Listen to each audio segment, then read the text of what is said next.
Hi class, today we are going to be learning about frogs. Frogs are a diverse, largely carnivorous group of short-bodied, tailless amphibians that are located all around the world.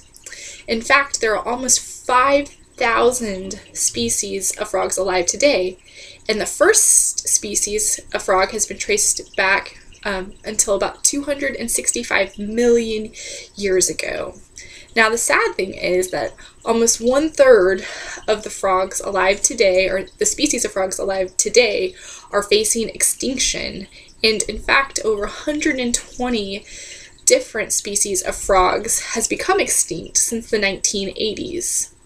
Like I said, frogs are located all around the world. Today, we will discuss the life cycle of a frog all the way from egg until adult. And in fact, we will be raising our own frogs from tadpole until adult, and then we will be releasing them back into the environment once we've raised them and we've done our learning logs about frogs. So I want you guys to get super excited. You're gonna be able to meet your new friends and watch them grow and hopefully have a ton of fun with our new classroom pets. And for just a quick preview of our new friends, these are the tadpoles we're going to be raising. I've gone and collected these tadpoles from a low-lying body of water that's close to the school so that when they become adults, we will release them back into their original environment. Now, it's important to note that if you're going to catch tadpoles and raise them and release them back, that they do need to come from a local environment, or at least from the environment that you're planning on releasing them back into. Now, hopefully once we start raising our tadpoles, we'll discover what species they belong to, and that's going to be a really interesting mystery and a problem for us to solve as a class. Now, behind me, I have another interesting group of frogs.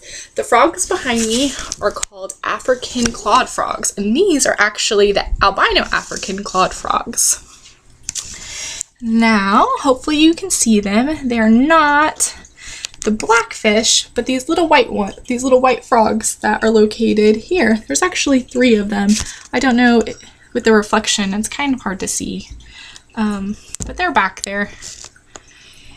The African clawed frogs that are back there, one of the most interesting things about them is that their front digits are not webbed. They almost look like fingers. There's absolutely no webbing in front of them, or between them, and that's part of the way they got their name.